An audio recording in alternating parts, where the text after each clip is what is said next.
Welcome to another edition of the NexCare WellBridge Senior Living Conversation. A lot to get into today with the CEO of NexCare WellBridge, Mr. Mike Perry. Of course, May 12th, a huge day in the healthcare industry and of course, as a nation. We'll dive into that. And of course, 2023 already off to a tremendous start. Some big things happening at NexCare WellBridge, not only for the rest of this year, but in 2024 and beyond. Hope you join us and hope you enjoy it.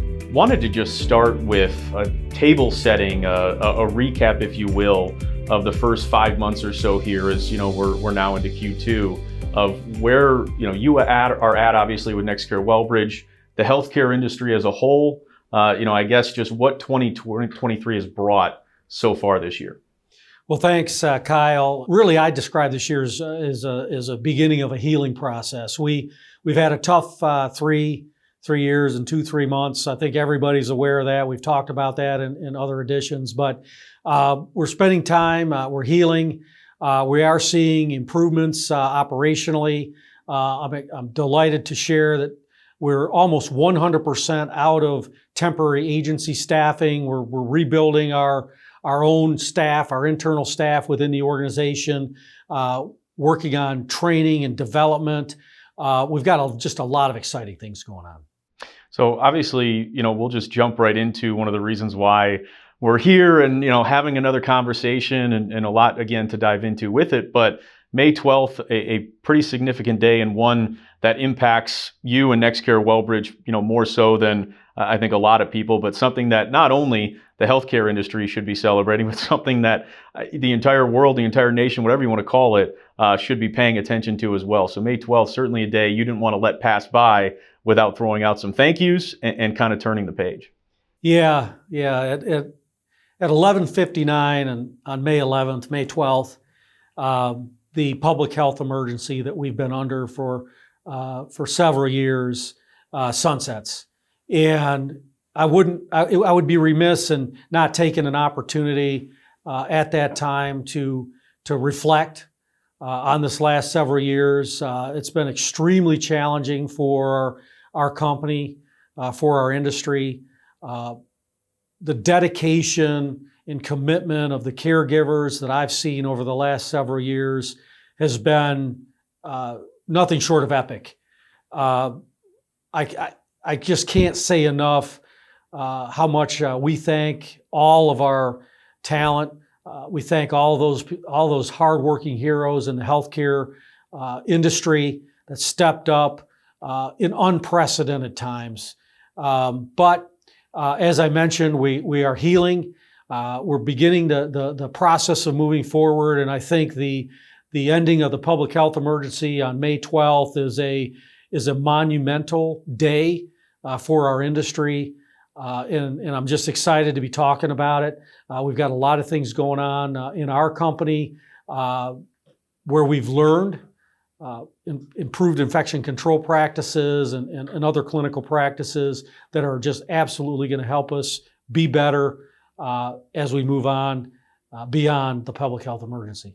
You mentioned the phrase "what we've learned," and as a leader, the CEO of NexCare WellBridge, it would be unfair of me to ask, what's the one thing that you think, you learned the most about yourself or the most about, your team or this company. But are there a few things that really do stand out as far as what you were able to take from the last 3 years in order to get to this point?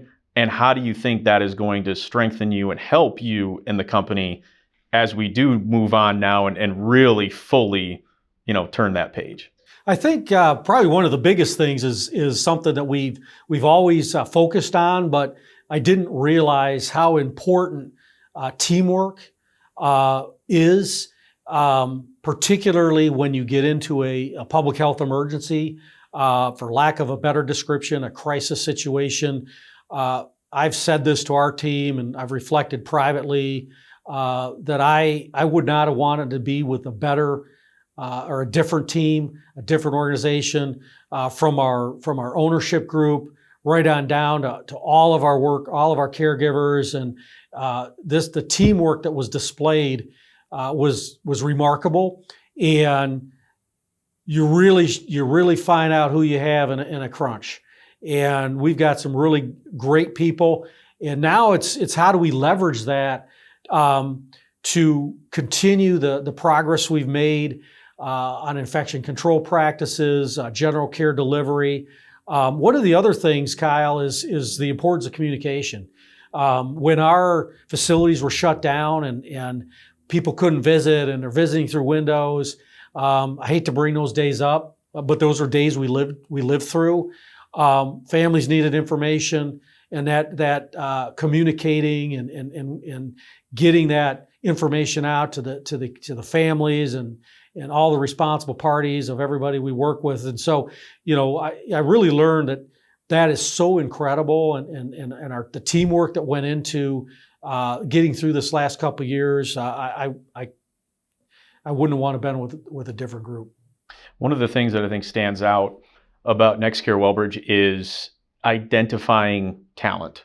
And, over the last really couple of years, probably more so year and a half, as you've had to and been forced to a certain degree, reset, it seems like the leadership team has really come together, and there is this, foundation, even more so, not that there wasn't before, even more so moving forward. How did you take the circumstances that you were in, the ability to go kind of in the weeds and obviously work hard and make sure everything was running properly, but also take everything that you were learning and transition that into, okay, we need to identify how we can get better and find this person and that person, and this person fits well here. I guess, what was that process like, kind of putting all the chess pieces in place?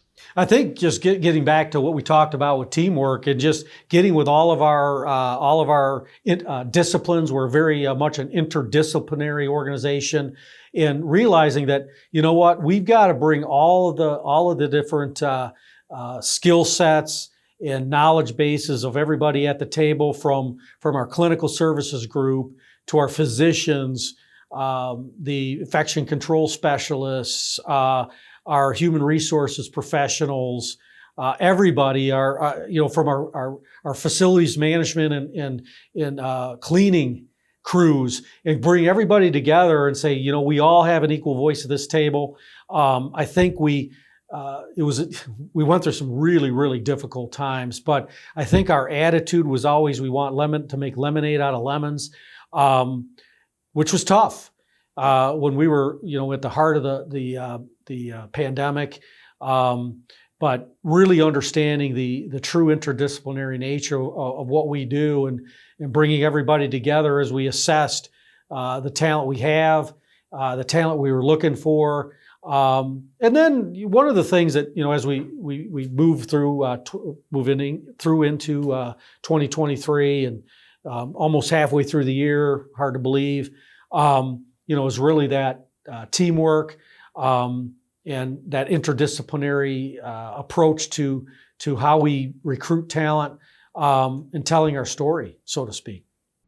Do you, there's got to be days where, you're somebody who doesn't just sit, at your desk in your office away from everyone. You're somebody who wants to get into communities. You want to walk through buildings. You want to talk to your team, very much involved in the day-to-day process. So have there been, days for you, I suppose, over the last several months, even the last year, really, where you look around and you see normalcy, you see yes. families coming and visiting, mom or dad, you see, nurses doing their job, taking care of culinaries on, like, you look around and you just go, okay, this feels normal. Yes.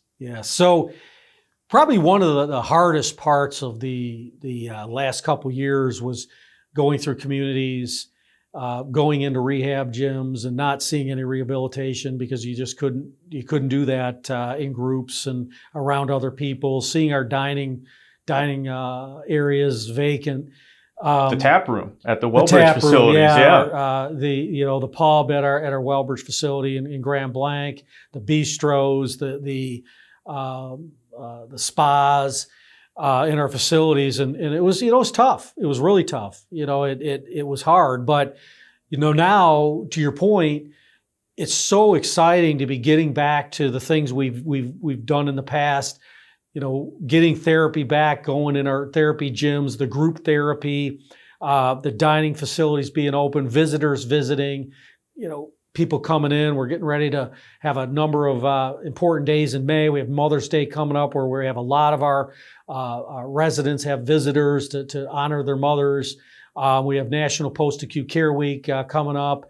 And just, you know what, it's so exciting. We still have a lot of work to do, but to see it come back to life, and here we are in May and spring is in the air, and we'd like to think the weather's getting a little better, and I think it is here in the next couple of weeks. But to see things come back and come back better, and come back in a way that's going to improve care. Like I said, we want to learn from every experience. Frankly, I never would have thought I would have gone through what we've been through, but we learned along the way. We've got a great team of individuals. We are re-engaging our communities. We're seeing people out in the dining halls and getting group therapy and using our therapy equipment, and getting their hair done in our beauty salons. It's very exciting. Halfway through 2023, still got another half of the year. I think you already start to it's just nature. You always start to look ahead to next year and the year after that. And as a leader, obviously you have vision, you have goals, everything. So I guess, what are some of the goals for the rest of this year? And then what are some of the things you really want to accomplish and hone in on as a team and as a company as we move forward? The biggest thing right now, Kyle, is really the culture. Getting the culture back that we had in the past, and really about talent engagement, talent training, talent orientation, getting the best talent we can to come in, whether it be people that are serving food, whether it be people that are passing medications, providing rehabilitation services, bringing those individuals onto our team, hiring them, orient them, training them. And what that'll do is it's going to enable us to continue to build our occupancy levels at each one of our communities. We have some opportunities there. We lost a fair amount of occupancy over the last couple of years. We're building it back. We're probably halfway to where we were when we look at what happened in terms of our occupancies. But we've got a ways to go. But what's exciting is just to see, smiles on people's faces. Even though we're still required to wear masks, and we're going to see what CMS comes up with the sunsetting of the public health emergency. But just to see that what we've done for years, we had to take a pause on and do some things over the last couple of years with lockdowns and some of those things. But we're coming out of that. We're building the culture back, and it's just through good teamwork and people. And I guess just to kind of tie a bow on this, wrap it up, and obviously really truly start to move forward. What would you say to students who are thinking about getting into this industry? You yourself, as you mentioned, started in 1987 and just slowly worked your way up and kept going. Why should they want to be a part of this team? Why should they want to join your vision and your leadership team's vision right now as we keep moving forward in 2023?